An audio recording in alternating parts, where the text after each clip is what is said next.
Tem uma coisa que acontece, eu acho, com quase toda a agenda. Eu tenho certeza que a resposta sua é sim. Eu só não sei com quem. Você já ficou muito tempo na agenda de alguém sem falar com o artista? Porque o artista estava bravo com você? A Marília. Marília. Ficou, ela me deu um gelo de uns 6 meses. 6 meses. E você vendendo show, trabalhando com ela? Trabalhando, a gente tinha um contato, mas assim, era bem, tipo assim, ela me evitando, sabe?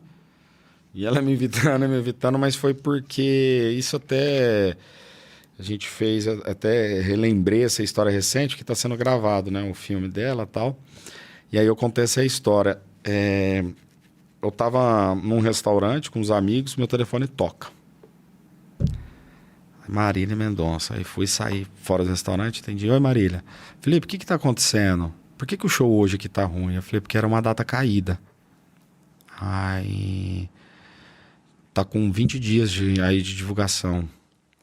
Mas tá errado, não tá? Eu falei, sim e não. Mas o que você acha que tá acontecendo?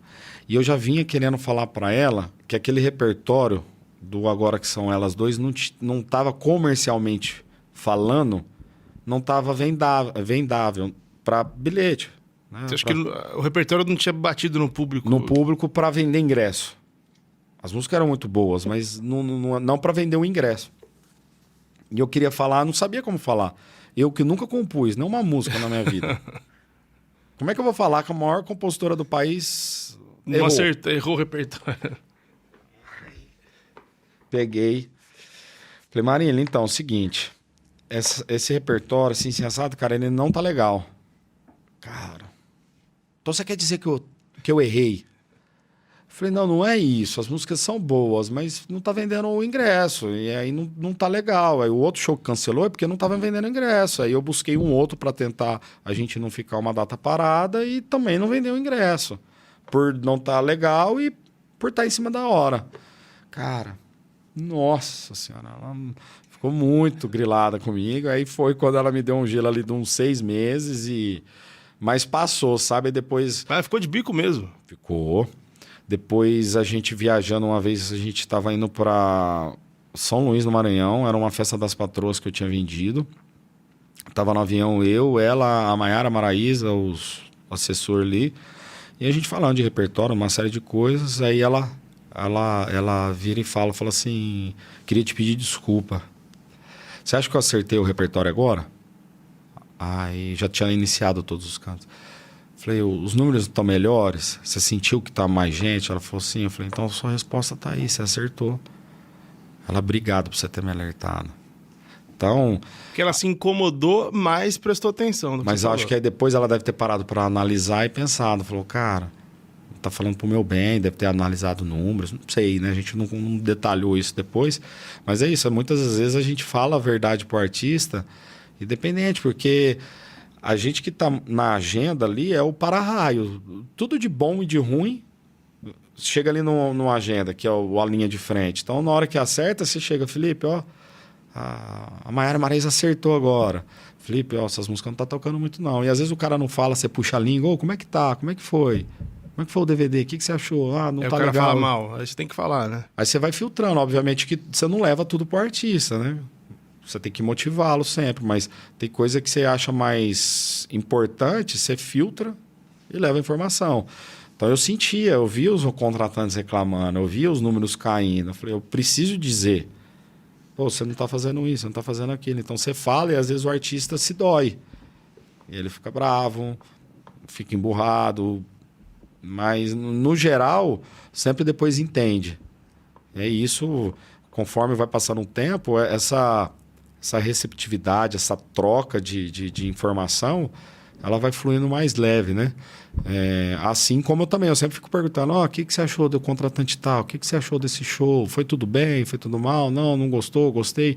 E eu sou muito aberto para isso, para falar, porque senão, cara, se eu não falar que eu não gosto de você de camisa preta, mas você vai estar de camisa preta de novo.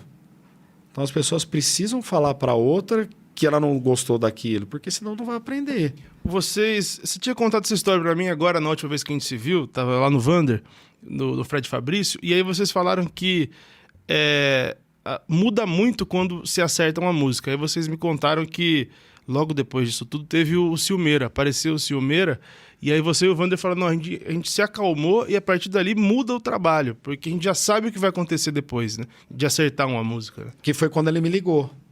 Ele falou, ele ligou de lá, o Wander ligou e falou assim, ó, fica tranquilo que foi, acertou, a música foi um estouro. Mas música... é muito doido, porque a música não tinha nem sido lançada, só foi gravada. Mas você sente. E você falou, ó, já mudou o esquema aqui, fica tranquilo. Você sente. Você vê no olhar das pessoas, na vibração, você sente quando o negócio vai.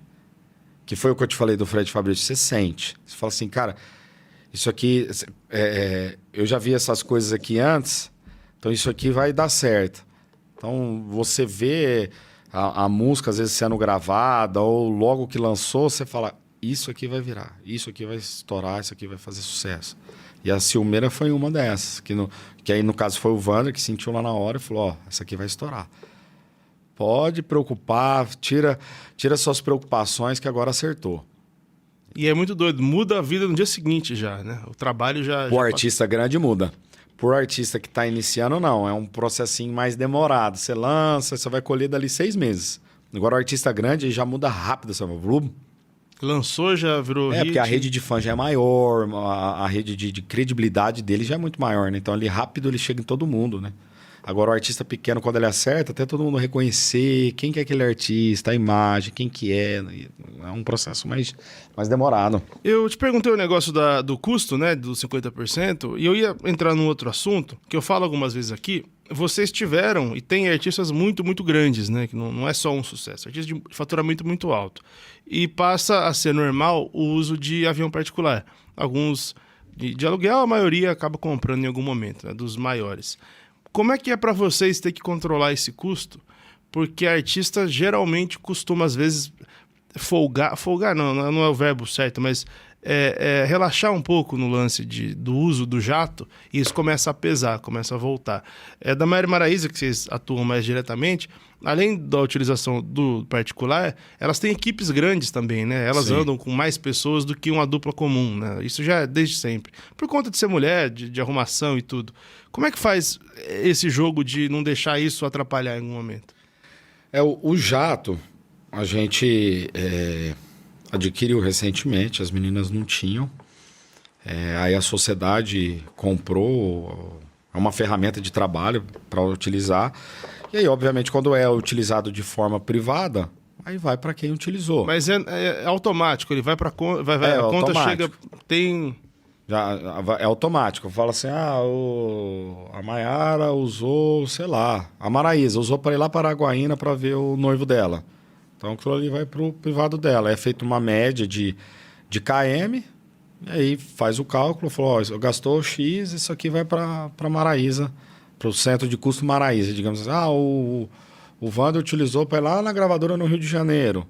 Era assunto da sociedade? Então vai para a sociedade. Não, era assunto particular. Então aí vai para o particular. Então a gente faz essa divisão e a gente tenta ao máximo desonerar, né? Porque assim, a gente sabe como é que é a ponta de lá.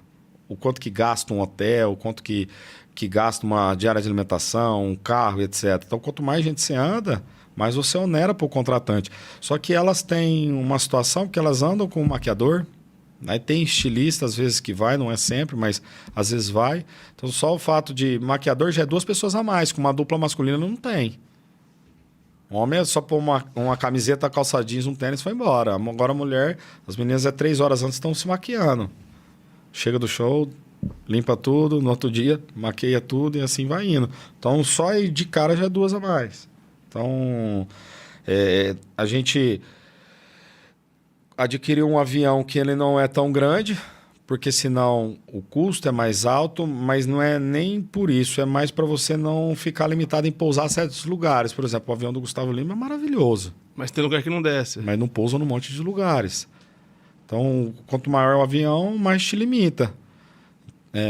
E aí, então, a gente adquiriu uma aeronave na qual era mais fácil para pousar em certos tipos de aeroportos, que é uma aeronave que quase todos os artistas têm. E o fato, por exemplo, o avião, assim, é 50% que você paga menos de um táxi aéreo, quando você tem ele. Ah, tá. Então, imagina o quanto você não desonera nesse custo mensal. É absurdo. Mas de alguma forma você repassa esse custo para o contratante? Se eu fosse repassar, isso até é um debate às vezes, né? Quando ele fala, pô, vocês cobram muito caro. Se eu fosse repassar o real para o contratante, era muito maior do que eu cobro. Ah, tá. Então a gente acaba assumindo uma parte porque sabe que do outro lado... Você inviabilizaria o negócio. Inviabilizaria o negócio. Então aí você acaba comendo um pouco do teu cachê, da tua garantia ali, para poder facilitar para o contratante. Porque se você passar o real, às vezes ele não vai contratar. Então aí a gente vai equacionando. Agora tem artista que não, ele repassa tudo e pronto, acabou. Entendi. Não faz muita objeção, não. Mas também já avisa antes. Já avisa antes? Entendi. É tanto. Não, já faz parte da negociação. No passado não tinha.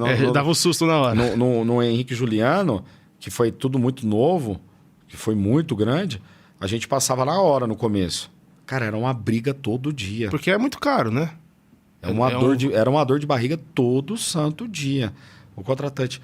Cara, mas como assim eu vou pagar, sei lá, 40 mil reais? Como que você me cobra isso? Não vou pagar. Não. Cara, era uma briga. Então, aí eu entendi, eu falei, Wander, a gente já rodou 1 ano aqui, já tem uma média, vamos cobrar essa média. Aí passamos a cobrar uma média. Ó, agora é X de transporte. Então o cara já comprava sabendo quanto que ele ia pagar. Entendi. Aí foi isso que, por exemplo, algo que a Workshop mudou no mercado. Antes o KM era aberta. Era avisado na hora. Depois começou a ser fixo, um valor fixo. Independentemente de onde você vai sair. De onde você estava. Que é a média. Porque você pegava a média. Então passamos a cobrar uma média tanto de... Que é o famoso KM, né, que chama. Embute o avião do artista, mais o ônibus, a carreta ou a passagem aérea. É uma média. E é muito doido porque é muito caro, né? Hoje tá tudo muito caro. Uma passagem antigamente nós pagávamos a perna R$300. Hoje as pernas é R$1.500, R$1.200, R$2.500. Isso Tem vezes que paga R$3.000 numa passagem. Daqui para Goiânia, se for amanhã, é 4 quase. Então como que você abaixa o valor? Você fala assim, cara, eu preciso abaixar o valor para o contratante pagar mais barato. Como que eu vou abaixar o valor? Se eu baixar, vai sobrar muito pouco. E às vezes, para quem você tem mais intimidade, um intermediário, na grande maioria, ele ganha ali 10%. Às vezes mais, às vezes menos, mas vamos pôr uma média de 10%. Às vezes ele está ganhando mais do que o artista que está lá cantando, dependendo do valor que você vende. Se você não fizer a conta direita... O custo muito caro. Eu não tenho problema de vender... Tô aqui hoje em Macapá, e depois eu tô em Fortaleza. Aí no meio do caminho, entre os dois shows, parece em Porto Alegre. Eu não tenho problema em vender Porto Alegre, mas desde que vai dar lucro. Aí nesses casos eu cobro mais caro. Entendi. Tem uma exceção. Vou fazer a conta do transporte, falar, cara, não tem como eu te vender por X. Esse X não vai sobrar nada. Mas tudo tá combinado muito antes, né? Tudo uma coisa muito ruim que era o susto na hora, né? O susto na hora, mas hoje... que foi algo que a gente mudou no passado no mercado, foi de dar um valor já pré-fixado para o contratante já sabe o que ele está pagando. Hoje todo mundo, a maioria já sabe quanto que vai pagar, não tem mais a surpresinha de uma surpresa ali repentina de um custo que ele não sabia que ia acontecer.